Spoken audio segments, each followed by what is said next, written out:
Dahil pa rin sa baha sa evacuation center, tinuloy ang burol ng pumanaw na kaanak ng isang pamilya sa Maynila. Live mula sa Maynila, nasa frontline ng balitang yan, si Mobile Journal, Merimon Reyes. Merimon, kumusta ang mga kapatid natin dyan?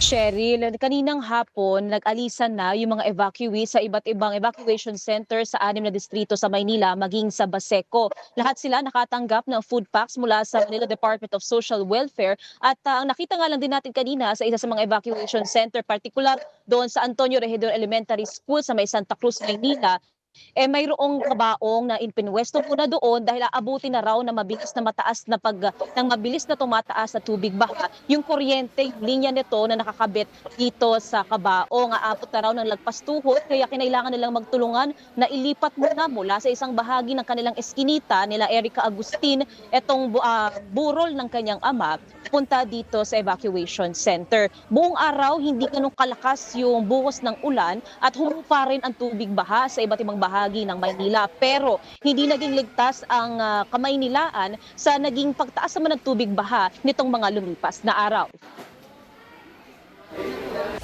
Nilalangoy na ng mga residenteng yan sa Caloocan ang lampas taong baha bunsod ng maghapong ulan. Sa video ng content creator na si Ninong Chicken, halos malubog ang La Purisima Conception Chapel. Dahil rumaragasa ang baha, patuloy pa ang malakas na ulan.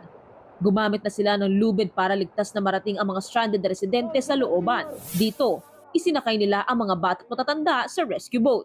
Ang isa pang inilikas, ang imahe ng Poong Jesus Nazareno.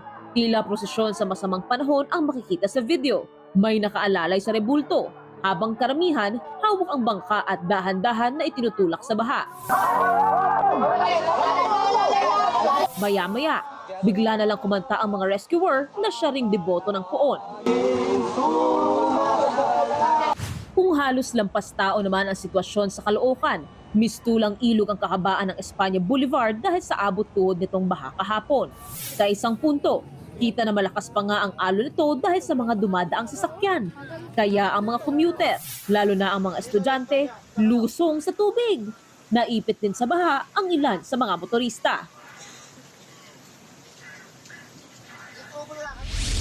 Cheryl, sa talk ni Yorme, yung kanyang live broadcast ni Manila Mayor Isko Moreno, kanyang ibinalita yung pagbabahagi ng Manila LGU ng doxycycline, yung gamot laban sa leptospirosis sa UST, University of Santo Tomas, kung saan mayroong mga estudyanteng na stranded nitong lumipas na araw. Maging sa mga local health center na kanina hanggang tanghali ay bukas yung kanilang leptospirosis lane. Maging naman sa mga publikong ospital, maaari pa rin pumunta ang ating mga kapatid na mangangailangan ng kanilang regular na check-up o di kaya ay tulong, lalo-lalo na sa karamdaman na may kinalaman dito sa hindi magandang panahon. Samantala, ang sinabi din ni Moreno, ni Mayor Isko, ay antabayanan daw ang magiging announcement o advisory ng lokal na pamahalaan kung magkakaroon ng suspensyon ng pasok muli bukas tulad nitong mga lumipas na araw sa mga paaralan.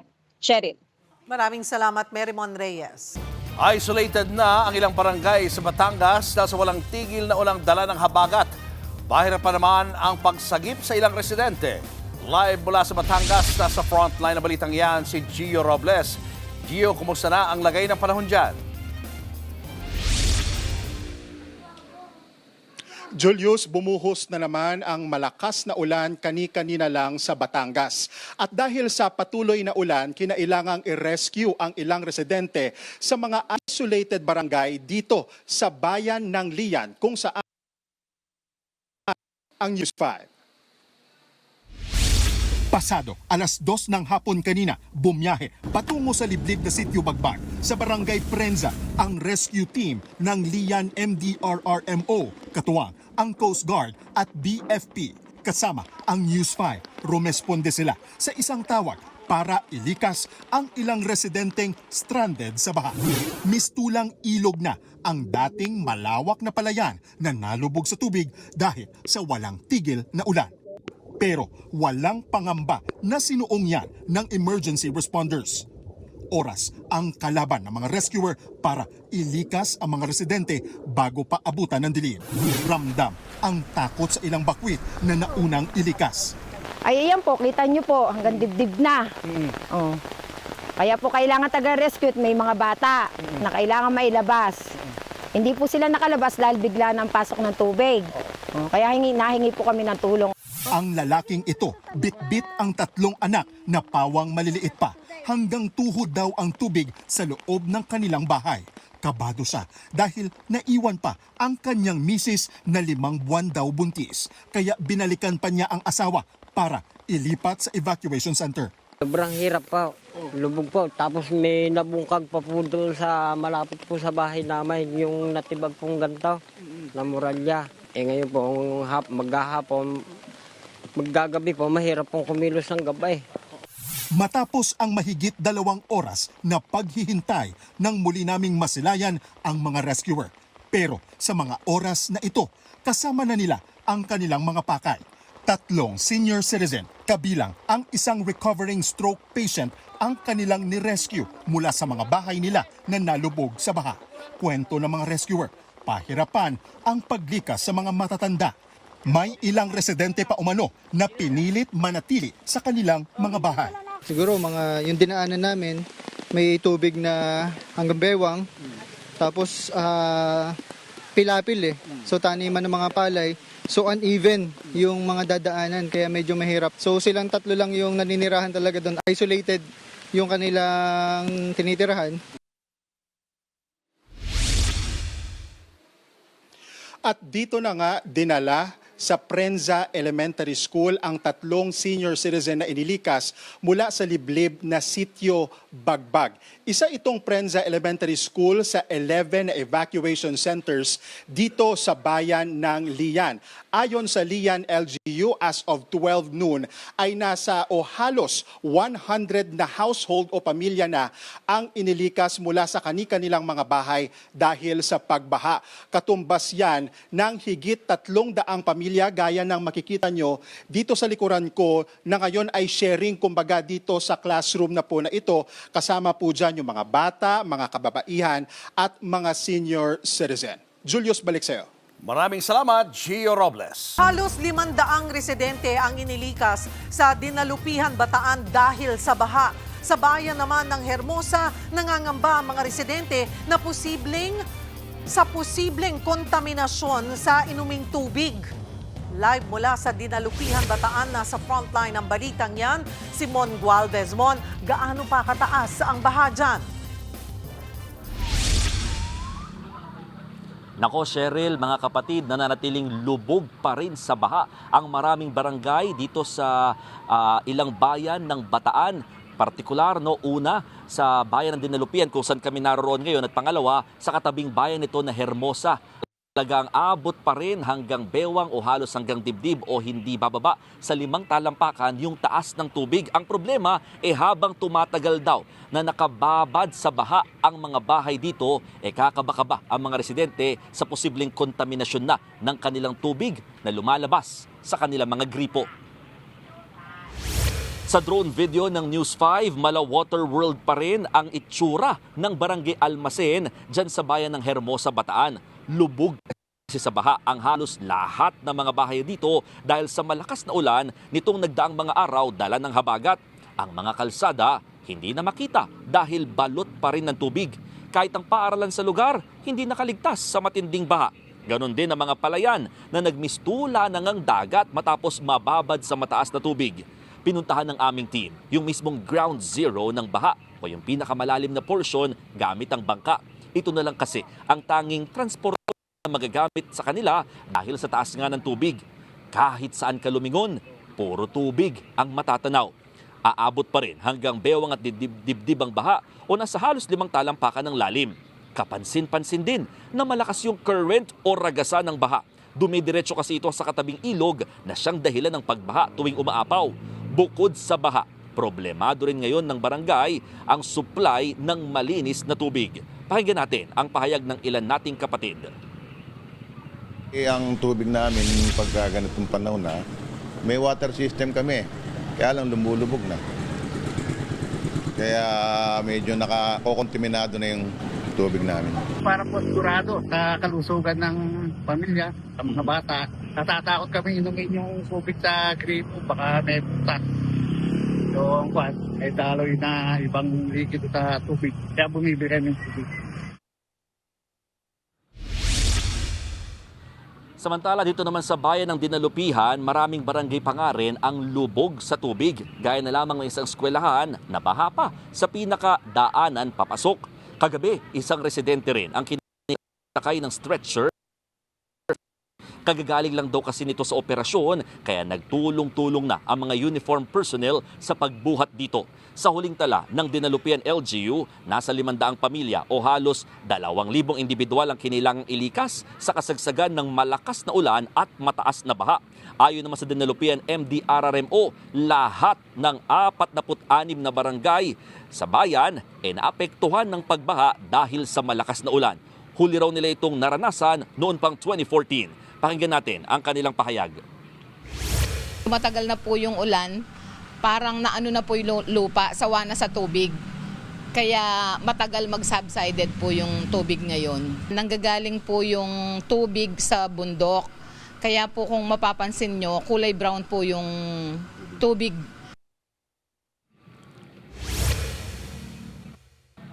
Cheryl, sa mga oras na ito, biglang lumalakas na naman yung buhos na ulan dito sa lugar. Malayo sa sitwasyon ngayong araw na halos buong araw hindi talaga umulan dito sa malaking bahagi ng Bataan. Kaya kung makikita ninyo dito sa gilid ko, yung marka ng tubig talagang kapansin-pansin na bumaba na hanggang tuhod o halos hanggang bewang pa nga ito sa ibang lugar.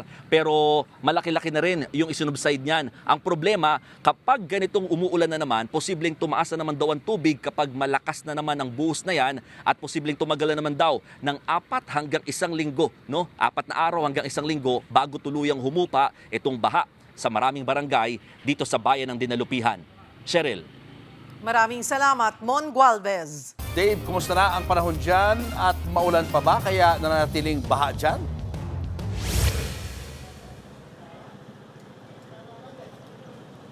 Julius, sa kabila ng saglit na pagsilip ng haring araw kaninang tanghali at mga panaka-naka na lang na ambon, lubog pa rin sa baha ang ilang bayan dito sa Pampanga gaya ng Makabebe at Apalit dahil sa mga nakaraang malalakas na pag-ulan dulot ng habagat. Mga balsa at bangka na ang mas madalas makita sa kalsada sa Barangay San Vicente sa Apalit, Pampanga. Ilang linggo na kasi silang lubog sa baha. Kaya ang mga residente, magbabayad na lang daw ng 50 pesos sa balsa kaysa mabasa sa abot bewang na baha ang kanilang mga pinamili. Si Jaline Aquino, todo ingat sa cake para sa birthday ng anak bukas. Sinamantala niyang bumili na ngayon habang hindi pa gaanong masama ang panahon. Mahirap pero wala kang magagawa kundi maging resilient puno. May iba naman na sa mas mataas na klase ng kolong-kolong na sumakay para makatawid sa baha. Habang ang mga e-bike ipinarada muna sa mas mataas na lugar. Ang tindahan ng pagkain namang ito, naglagay na ng takip na plywood. Para yung putik, hindi po papasok sa loob. Yung kumbaga sibol na lang yung papasok para malinaw yung tubig. Dahil mataas ang tubig patawid ng Apalit papunta ng Makabebe, punuan ang mga dumaraang libreng sakay. Maging kami, naghintay ng ilang oras. Sa taas nga ng tubig baha sa Apalit, kinailangan na naming sumakay ng truck tulad nito para lang marating yung bayan ng Makabebe. Hindi na raw kasi kakayanin ng mga sasakyan yung taas ng tubig baha sa lugar. Maging yung mga kinausap naming nagmamaneho ng kolong-kolong, tinanggihan na rin kami. Pagdating sa bayan ng Makabebe, kumpulan ang mga bangkero na nag-aabang ng mga pasahero. Ang ilang residente may panawagan sa mga kinauukulan. Yung mabigyan lang ng daan yung daloy ng tubig kung saan yung tamang daan talaga. Kasi una-una po, pwede siyang bumahal. Halimbawa, lalagyan siya ng kanal, yung opening ng mga kanal. Kasi yun, doon dumadaan yung mga tubig. At least mabilis lang siya bumaba. Napataas ko na ito Napataas ko na. Ngayon, inabot pa rin. Sa mga nanunungkulan, dapat bigyan ng atensyon ito. Kanina, dumating sa Macabebe, Pampanga si DSWD Secretary Rex Gatchalian para makipagpulong sa mga opisyal ng bayan at probinsya ng Pampanga. Nag-request ang mga opisyal ng additional food assistance na agad naman daw tutugunan ng mga pre-positioned food packs sa Region 3. Pag-uusapan din daw ang posibilidad ng cash assistance para sa mga residenteng naapektuhan ng baha ang kabuhayan.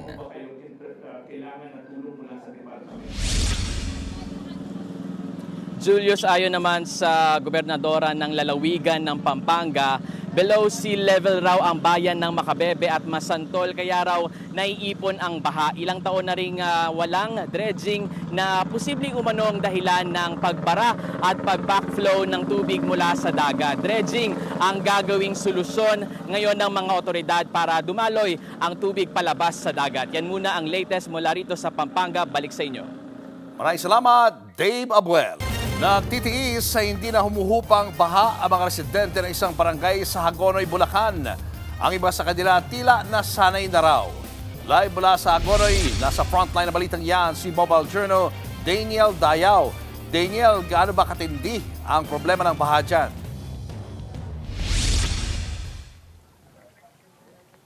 Julius, umulan man o hindi, high tide man o low tide, hindi na raw talaga humupa ang baha dito sa ilang barangay sa Hagonoy, Bulacan. Ilan sa mga tinuturo ng residente ay ang kawalan ng flood control barrier.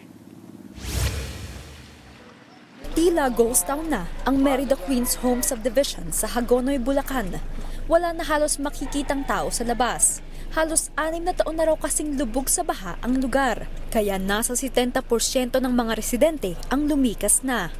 Kaming mga naiwan na lang po rito yung mga alang kakayanan para magsilikas.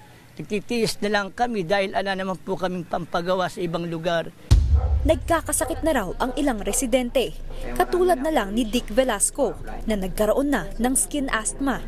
Yung tubig, maruming tubig, tapos yung clean out, ibababa ko yung kamay ko. Nagkakaroon po ako ng mga rashes ng ganito po. Kabilang ang lugar sa apektado, gaya na lang ng Barangay Santa Monica, na kapag nagpapakawala ng tubig ang Bustos Dam, pati na kapag umaapaw ang Pampanga River, ay apektado. Ayon sa mga residente, dahil sa climate change at ibang hindi naipatupad na flood control projects, ang dahilan kung bakit inaabot ng tubig ang matataas na lugar. Sa Kalumpit, Bulacan, ilang linggo na ring hindi humuhupa ang baha sa Barangay Iba o Este. Abot bewang pa naman ang tubig. Kaya karamihan ng residente gumagamit na ng bangka sa kalsada. May iba namang nag-improvise gamit ang gulong ng truck. Meron ding bubong kotse na gawa sa fiberglass. Nilagyan niya pa ito ng upuan para sa mga magpapatawid sa mga bahang daanan. Bali ang ano namin dito kasi yung bawat isang tao 50. Oo. Pag special po? Yun, 100, palalo na kapag isa lang, walang kasama. Sa tala ng Kalumpit LGU, higit 4,000 residente ang apektado ng baha sa Barangay Iba o Este.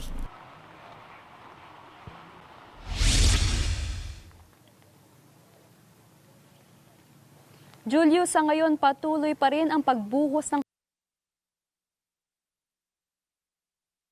Bulacan. So kung makikita mo sa aking likuran ay tila tumataas na nga yung tubig dahil simula na nga daw ng high tide ayon sa mga residente. Samantala ayon naman sa Hagonoy MSWDO, meron pa ring bukas na 14 na evacuation centers. At ayon sa kanila tinatayang mahigit 200 pamilya pa rin ang apektado ng habagat. Julius. Maraming salamat, Mobile Journal Daniel Dayaw. Matapos humupa ang baha sa ilang lugar sa Quezon City, puspusa naman ang paglilinis ng mga residente. Live mula sa Quezon City, nasa frontline na balitang iyan si Ian Suyu. Ian, sa mga oras na ito, ano na ang itsura ng mga kalsada dyan? Maputik pa ba?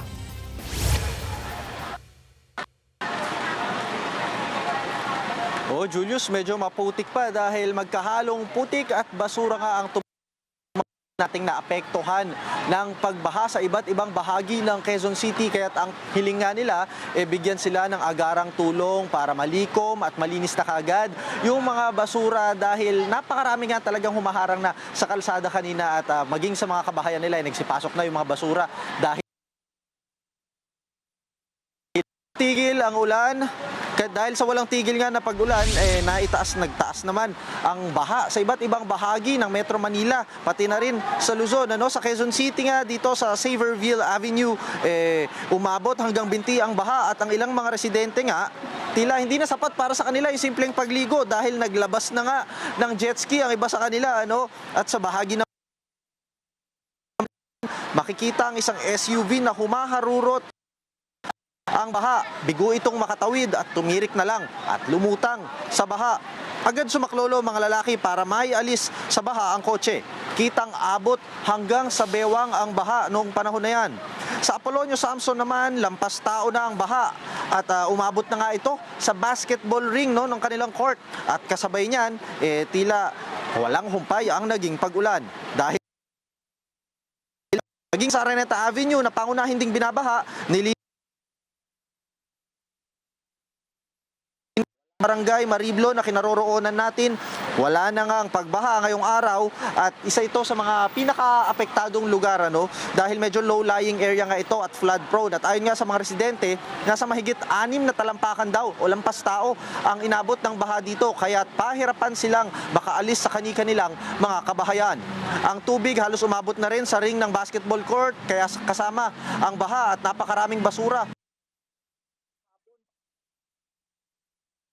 hapon para lamang makuha ang mga binahang residente. At nang wala ng ulan, tila naging dagat ng basura naman ang lugar. Ayon sa mga nakausap natin, ngayong araw lang din halos humupa yung baha kaya ang mga nakatira rito ay ngayon pa lang din nakapagsimulang makapaglinis. Sinusulit na raw nila yung pagkakataong makapag-ayos. Butan din namin kanina na nag-abala sa pagkukuskos ng kanilang mga binahang gamit. Nililinis na lang ng kalat. Yung mga ibang gamit na binaha. Inabot yung bahay? Oo, inabot po. Hanggang dito ko dyan sa loob. Mga gamit, inangat namin. Yung iba hinayaan? Yung mga pwedeng mabasa, sa baba na lang. Biglang pasok ng tubig. Galing sa likod. Sa ilog. Ilog? Tabi ilog lang? Likod namin nila. Tuwing umuulan talaga nangyari ito? Oo, lalo na pag malakas. Kahit na walang bagyo, paghabagat lang. Pag dire-diretso yan.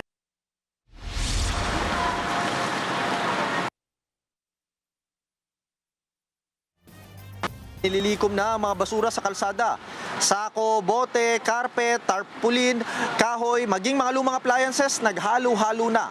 Ayaw na raw kasi nilang patagalin pa na nakatambak ang mga ito lalo't posibleng mangamoy ang basura at magdulot ng sakit sa mga residente. Narito nga. Ito po ang problema dito. Saka yung linis ng mga basura dito, kailangan mahakot agad. Naipon lahat dito sa court dahil pababa. Ito po yung catch basis sa Prisco, itong area nito. Kaya halos lahat ng basura nasa taas. Dito bumaksak. Sa Barangay Del Monte naman, kung saan inilikas, umabot na kasi ng lampas tao ang baha doon. Ang 82 anyos nga na si Lola Apolinaria at Aling Evangeline aminadong hirap sa ganitong sitwasyon, tila't nagiging cycle na lamang. Paulit-ulit na lamang daw na binabaha sila kapag malakas ang ulan at tatakbo sila sa kanilang mga evacuation center. Mababa yung ilog namin Tapos naglagay sila ng tubo malaki. Ganun pa rin. Nagbaba pa rin. Kunting ulan lang, baha na. Sana po matulungan ng pamahalaan na maayos yung ating mga binabahang lugar para hindi kami laging kabado na sa pagbaha lagi kaming natatakot. Siyempre mas lalo sa amin marami kaming mga apo.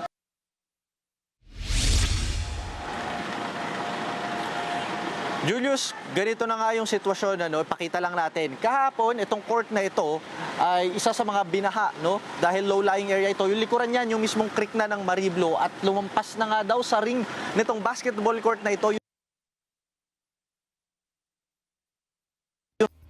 Yung napakaraming mga basura. Sa katunayan nga, bandang hapon, dumating yung mga tauhan ng Sanitation Department ng Quezon City para linisin itong bahaging ito dahil kanina halo na yung putik dyan, mga kahoy, even yung mga lumang batsa na tinangay mula doon sa creek, nagpunta na nga rito, at nilinis nila yan kanina, kanya-kanya sila ng dala ng sako, pati na rin ng mga pala, at ang resulta, ito pakita natin sa kabilang bahagi naman, ito na, yung mga basura,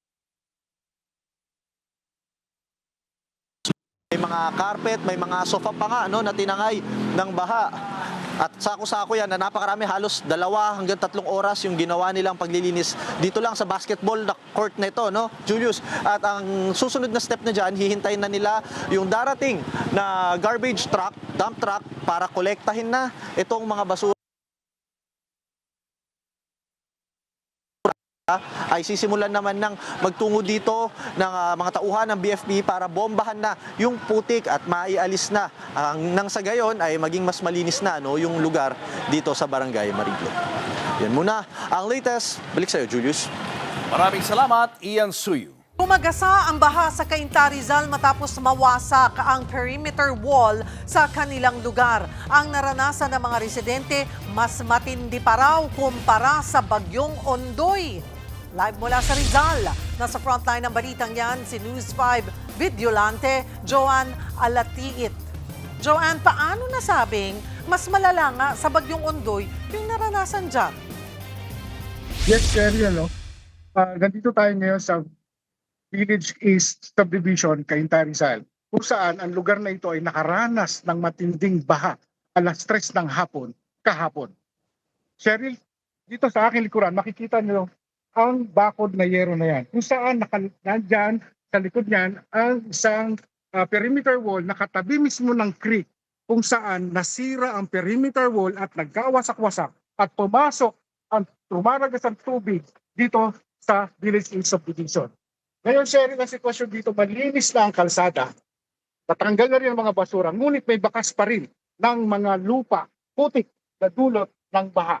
Sherry, dito sa aking kanan, pakikita ko sa inyo ang pamilya Bernardo na gumawa ng isang DIY para hindi sila pasukin ng tubig baha kung sakaling tumaas man ulit ang tubig.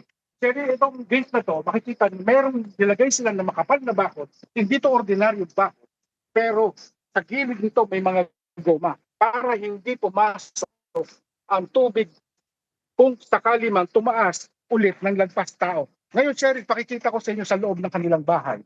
Dito sa kanilang garahe. Medyo madulas lang. Dito nga, makikita ko sa inyo, nung sasakyan nila, ay itinali na nila sa gate. Nilagyan nila ng tali para hindi na lumutang kung sakali mang tumaas ulit ang tubig.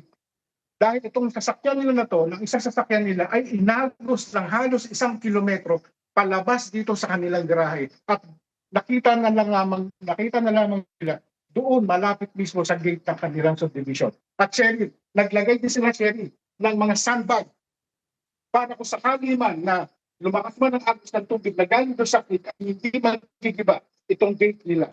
At Sherry, pakikita ko ulit sa inyo, itong lubig na to ay proteksyon nila. Itinali nila ang gulo ng kanilang mga sasakyan para hindi anurin sa kung sakali mang lumutang ulit at tumaas ang tubig baha. Dahil naranasan nila, Sherry, dito noong panahon ng bagyong Enteng na itong sasakyan na to ay lumutang ng halos 1 kilometro palabas ng kanilang garahe. At Sherry, ito nga, kasama natin dito si Nanay Elena. Kanina mangyak-yak siya nung pinakausap ko na naranasan nila, trauma para sa kanila, ang naranasan nila baha dito. Ano ba yung nangyari dito noong panahon ng bagyong Enteng? Yung Enteng po, dati ang gate namin is wala pang ganito, wala pang plate. So, nasira ang riprap, rumagasa ang tubig dito sa harap ng namin. Rumagasa ang tubig dito sa loob dito sa tapat mismo namin. At pumasok yung tubig, sapul dito sa loob. Sa sobrang lakas ng pressure ng tubig, bumukas ang gate. Nakalabas yung isang sasakyan na may 1 kilometro ang layo na narating ng sasakyan. So yung pangyayari naman kahapon, nasira ulit ang bakod dahil nag-overflow daw tong riprap namin. Pumasok ulit, sobrang lakas ng tunog na narinig namin, kalampagan, at nasira yung bahagi nung sinisilungan ng caretaker ng mga nag-aalaga ng manok. So, Nanay, maraming salamat no. Sana lagi kayong mag-iingat dito. At Sheryl, ito nga no, ang pakiusap na lamang ng mga residente dito, hindi lamang dito sa Village East Subdivision at sa buong Cainta Rizal, na sana magawa na ng paraan at maayos, tulungan sila na maayos ang creek na nasira na yan, yung perimeter wall na nasira na katabi ng creek, upang maibsan naman ang kanilang pangamba na maulit-ulit ang pagtaas ng tubig baha dito. Mula dito sa Cainta Rizal, ako po ang inyong vigilante, Joanne Alatiit, News 5. Maraming salamat, Joanne Alatiit. Gumuho ang lupa sa ilang lugar sa Zambales dahil sa pananalasa ng habagat. Nag-iwan yan ng pinsala sa ilang negosyo at paralan. Live mula sa Zambales, nasa frontline ng balitang yan, si Mobile Journal Arles de los Santos. Arles, kumusta na ang sitwasyon dyan? Umulan pa ba?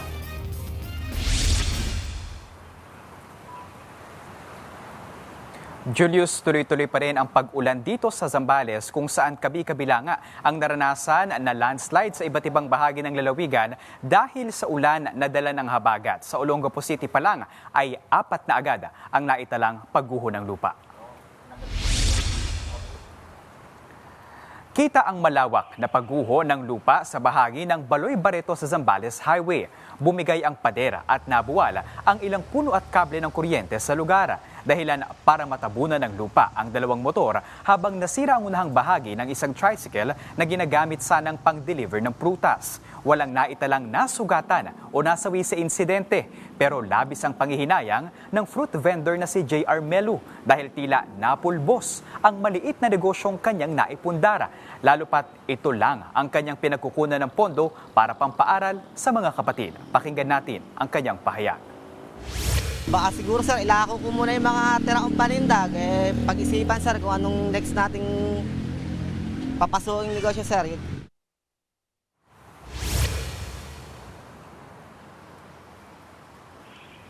Sa boundary naman ng Barangay New Cabalan at Old Cabalan sa Olongapo City pa rin, halos lamunin na ng lupa ang retaining wall sa precast area na ito. Ayon sa DPWH Zambales, hindi na ito kinaya ang dami ng tubig sa 3 linggo ng pag-ulang nararanasan sa probinsya. Dahilan para lumambot na ang lupa at kalaunay bumigaya. Pero kapansin-pansin ang maiikling sheet piles ng istruktura. 10 araw daw ang kakailanganin para makumpuni ito. Sa Calaclan, Olongapo City pa rin, nagiba ang bakod ng Seria Soriano Esteban Integrated School 1. Yan ay matapos gumulong ang isang malaking bato mula sa bundok. Sa ngayon, tuloy-tuloy ang clearing operation sa mga naturang lugar sa Olongapo.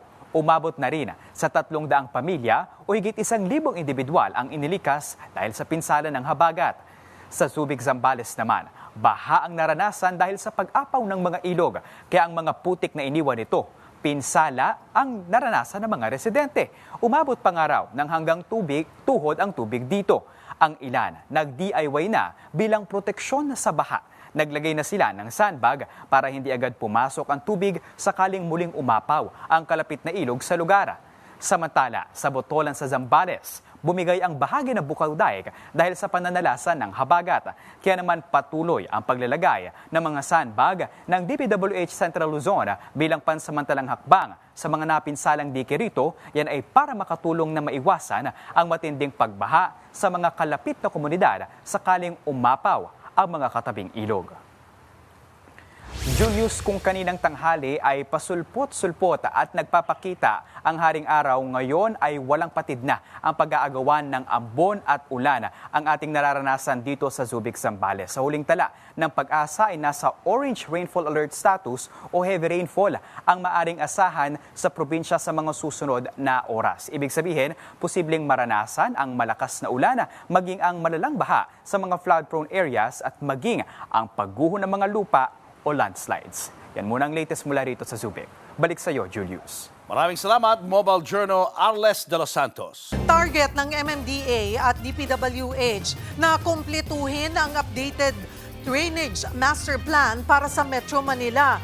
Pati pagtatapon ng basura, balak na ring lagyan ng single ticketing system.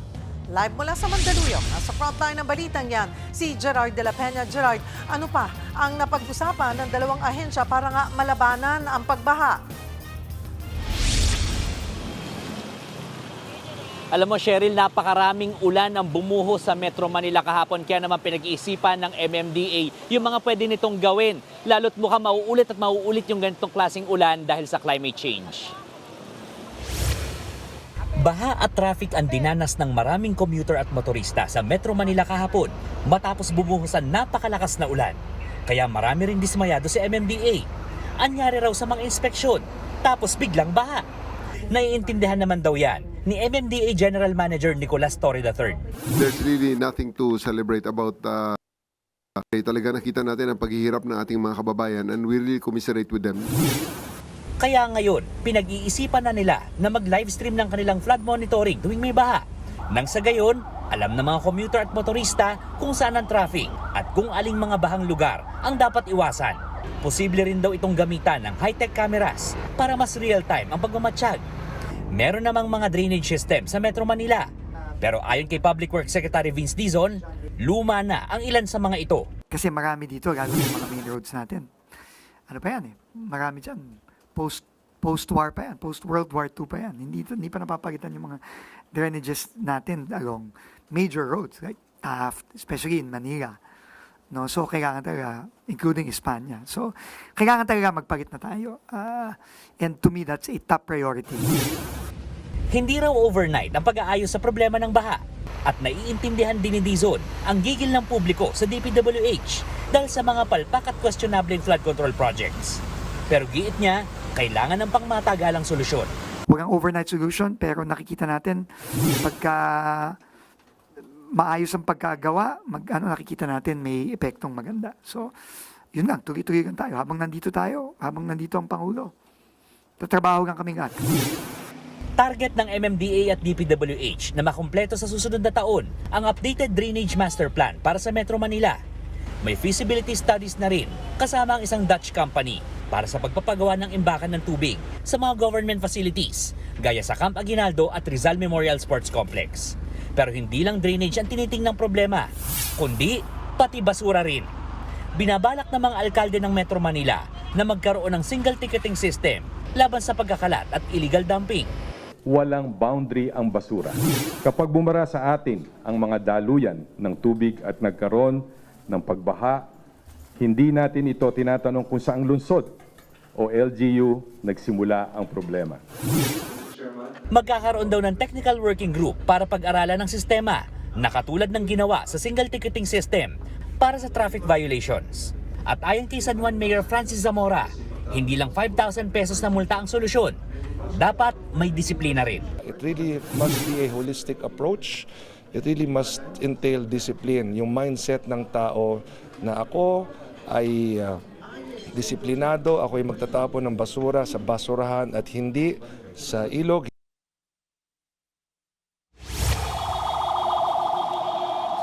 Alam mo, Cheryl, mukhang maraming infrastructure projects, particular yung mga flood control projects ang kailangan pa nating gawin. Pero alam mo, sinabi ng DBM, may pondo naman, may proposed funds para sa flood control projects. Pero para ito sa continuation ng mga nasimula na at maintenance ng mga existing na flood control projects. Itong updated drainage master plan para sa Metro Manila ay kailangan pa raw ipagpaalam o isang guni sa mga mambabatas para mabigyan ng pondo para sa 2027 national budget. Cheryl.